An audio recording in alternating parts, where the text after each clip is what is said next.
You know when you said in the Oval Office quickly that every word you speak carries weight, not just talking about the kind of weight that can move markets, that can send your men and women into the horns, that can change the trajectory of millions, this loss, this responsibility that sits with you every single day, everything all over, and it should. I want to talk with you about Saturday morning, about that 225-minute present, that trophy of a message on Trace Social declaring in the airspace about closure, and it's entirely not those words he had to stop and think about, but what that really means. Closing a restaurant? We're not talking about that. Closing an airspace? We are talking about a declaration that carries massive legal implications, massive international law, mass for regional stability, mass for the lives of ordinary people trying to visit family, conduct business, or simply live their lives. Here's what troubles me. I will come back to this. Let me set the stage and tell you something important. American security, our constitutional system, and our standing in the world are being communicated here, and I think most people have no idea what is really coming because of this. So let me walk you through it step by step the way I would want someone to explain it to me. Before we get into what happened Saturday, we have to understand the bigger picture. When we talk about Venezuela, is it just some distant country we can ignore? It's in our hemisphere. It's a few hours flight from Miami. Its products, its instability, its migration pressures, they all reach our borders. For 25 years something has been happening, something that changed travel, economics, security standards, and regional cooperation.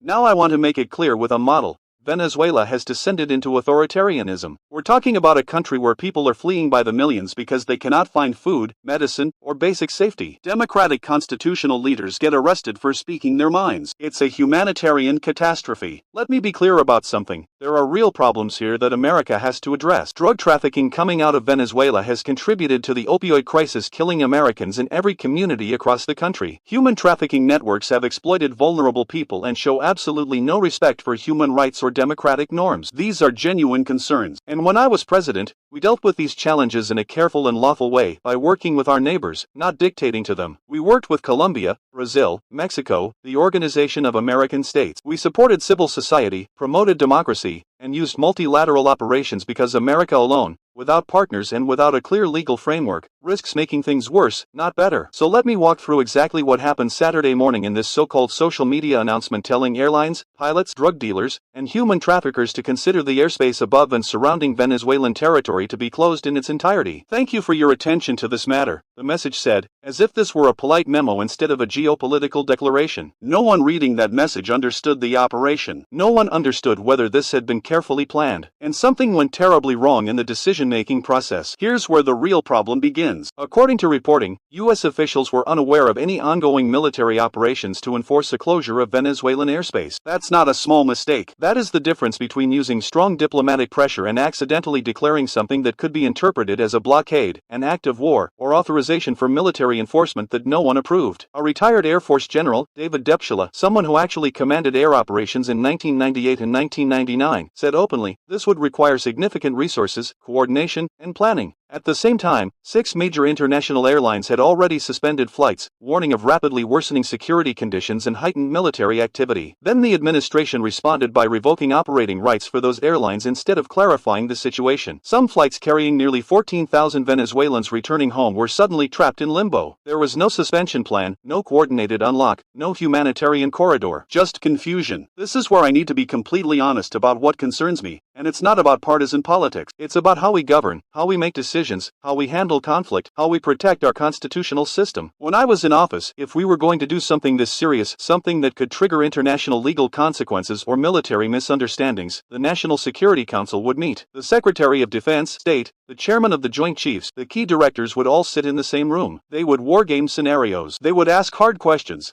What are the legal authorities? What are the risks? What happens if this goes wrong? What happens if a civilian aircraft misinterprets the order? What is our exit strategy? What safeguards do we have? And then, this is critical, we brief leadership in Congress. We ensure no American service members are put in harm's way without a clear mission, clear objectives, and clear legal authority. You don't learn about decisions of this magnitude on social media. Allies need to know what America is doing because our actions affect them directly. But instead of consultations and coordination, the world read about this because of a social media post. That's not how you build coalitions. That's how you lose them. Now let's talk about international law, because this is not an abstract concept. Under the United Nations Charter, under the Chicago Convention on International Civil Aviation, under hemispheric agreements through the OAS, airspace restrictions must follow clear protocols. A nation cannot unilaterally declare another nation's airspace closed without legal justification, humanitarian coordination, and multilateral support. Without these, it risks being interpreted as aggression, as unlawful coercion, or as an unrecognized quasi-blockade. And make no mistake, in diplomacy, interpretations matter as much as actions. And so, expanding further, we must understand what happens when major powers make ambiguous declarations. Ambiguity invites miscalculation. Miscalculation leads to conflict. If Venezuela interprets this as a threat, if another regional actor panics, if a civilian pilot misreads the notice, if a neighboring air defense system is confused, suddenly an avoidable tragedy becomes inevitable. And that is why process matters. America's strength has never just been about power. It has been about disciplined power, lawful, predictable,